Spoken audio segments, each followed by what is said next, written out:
Assalamualaikum warahmatullahi wabarakatuh dan salam sejahtera. Terima kasih banyak kerana sudi datang untuk menonton video saya pada hari ini.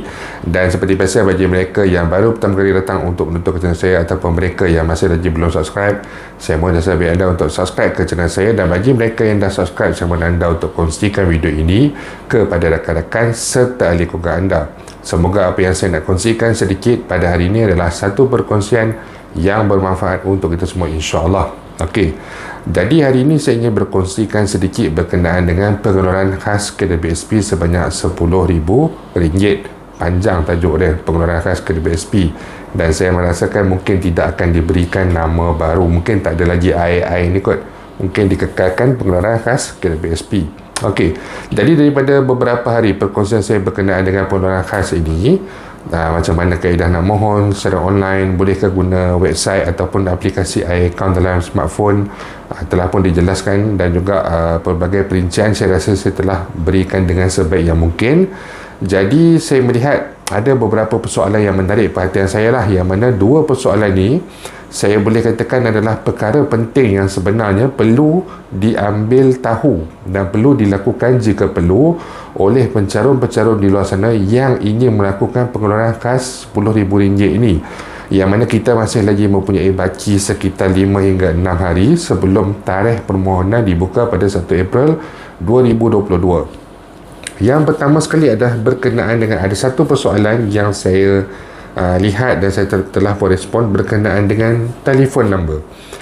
Dia bertanyakan kepada saya, adakah telefon number perlu lagi digunakan sewaktu membuat permohonan pengeluaran khas ini nanti, memandangkan pengeluaran yang lepas seperti Air Lestari.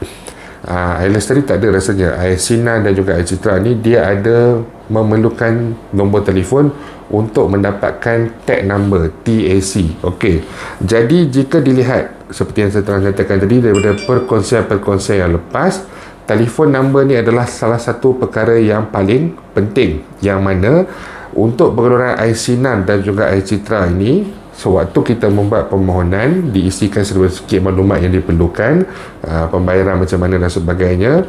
Apabila kita hendak menghantar permohonan kita itu, kita perlu mendapatkan nombor tag TAC terlebih dahulu, yang mana nombor tag ini akan didaftarkan kepada nombor telefon kita yang terkini yang berada dalam rekod KDBSP. Kalaulah kata nombor telefon kita dalam tempoh beberapa minggu ataupun beberapa bulan ini, memandangkan Air Citra dah tamat pada bulan Februari 2022, berlaku pertukaran SIM card expire ataupun sebagainya, ada tukar nombor telefon baru. Jadi segera ke pejabat KDBSP untuk membuat kemas kini nombor telefon, kerana jika tidak dikemas kini, takut pada satu hari bulan nanti anda tidak dapat untuk membuat permohonan dan anda pula terpaksa pada waktu itu barulah nak pergi kemas kini dan juga sebagainya. Jadi ianya akan memakan masa. Jadi mungkin tak dapat buat 1 bulan, 2 bulan, 3 bulan, 4 bulan ataupun lewat. Jadi apabila berlaku lewat pada permohonan, pembayaran juga dijangkakan akan lewat, kerana ada seramai lebih pada 6 juta pencarum yang layak untuk mengeluarkan pengeluaran khas RM10,000 ini, dan pembayaran akan bermula dibayar pada 20 April, dan saya tak rasa 20 April tu siapa yang mohon pada 1 April semua akan dapat pada 20 April. Sudah tentu dia akan berperingkat, mengambil masa 3 ataupun 4 hari mungkin untuk menyelesaikan permohonan pada 1 April ini sahaja. Jadi kalau ada yang mensasarkan untuk kegunaan sekolah anak ataupun keperluan untuk raya dan sebagainya, jadi jika tertangguh ataupun terlewat membuat permohonan, ianya adalah akan menyusahkan pencarum itu sendiri. Yang kedua adalah berkenaan dengan nombor akaun. Nombor akaun ni juga adalah salah satu perkara yang sangat penting, kerana kita perlu memastikan tempoh yang ada ni, Isnin ni nanti, kalau kata dah lama dah tak guna akaun, sebab mungkin hari tu Air Citra dapat buat permohonan tapi hanya dapat keluarkan, orang kata mungkin selama 2 bulan dan sebagainya, tetapi untuk pengeluaran khas ni boleh juga memohon pengeluaran, contoh kan. Jadi kalau kata sebelum ni akaun dah tak aktif, dah lebih pada 6 bulan, dah lebih pada setahun akaun tidak digunakan dan sebagainya, kita tak tahu status akaun kita. Tetapi jika kita tidak ada urusan keluar dan masuk terhadap akaun yang telah pun didaftarkan dengan KDBSP ni, seelok-eloknya kita pergi kepada bank untuk membuat kemas kini terhadap akaun kita. Sama ada kini kita mengeluarkan duit RM1 ke RM2-3 pun boleh, ataupun kita masukkan sedikit duit untuk memastikan ada transaksi sama ada keluar ataupun masuk berlaku. Jika transaksi keluar ataupun masuk ini berlaku, InsyaAllah akaun kita akan aktif semula. Dan apabila akaun aktif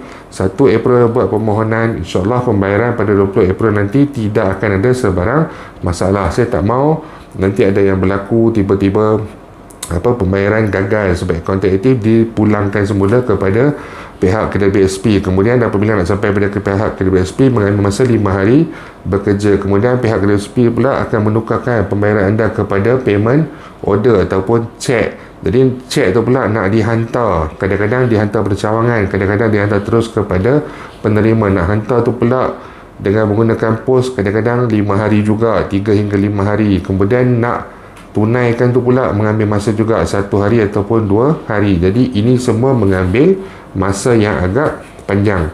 Gunakan tempoh masa yang ada bagi beberapa hari ini lagi untuk anda membuat semakan bagi memastikan telefon bimbit anda, nombor telefon bimbit anda adalah nombor yang terkini di dalam rekod kedai BSP. Anda boleh membuat panggilan kepada hotline kedai BSP sebenarnya, tak payah pergi kepada cawangan pun tak apa, untuk membuat semakan terhadap kedua-dua perkara ini. Semak adakah nombor telefon anda masih sama dengan apa yang anda gunakan sekarang, dan semak nombor akaun anda adakah masih yang sama dengan anda gunakan sekarang.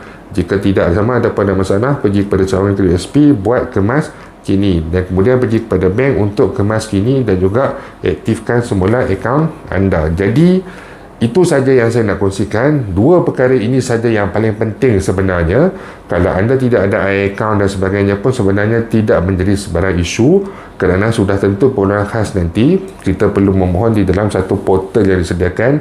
Dan bagi mereka yang tidak mencukupi baki dalam akaun 1 dan juga akaun 2 sebanyak RM10,000, sudah tentulah anda tidak boleh membuat pengeluaran lebih daripada apa saja yang anda ada. Kalau anda ada RM5,000, maksudnya itu saja yang anda boleh keluarkan. Jadi kalau kata tak ada akaun pun, perkara untuk jumlah pengeluaran ini tidaklah orang kata terganggu sangat. Cuma kita boleh pantau untuk pembayaran dilakukan bila dan juga pembayaran dimasukkan ke dalam mana. Itu adalah tujuan kegunaan akaun ini. Jadi saya harap dengan perkara yang telah saya jelaskan tadi dapat membantu anda semua di luar sana untuk membuat sedikit persediaan sebelum masuknya 1 April nanti. Dan bagi mereka yang masih lagi mempunyai sebarang persoalan, kekeliruan, sebarang pandangan dan sebagainya, masalah, anda boleh utarakan di ruangan YouTube ataupun di ruangan Facebook saya, Fidos Selamat. InsyaAllah saya akan cuba balas dengan sebaik mungkin.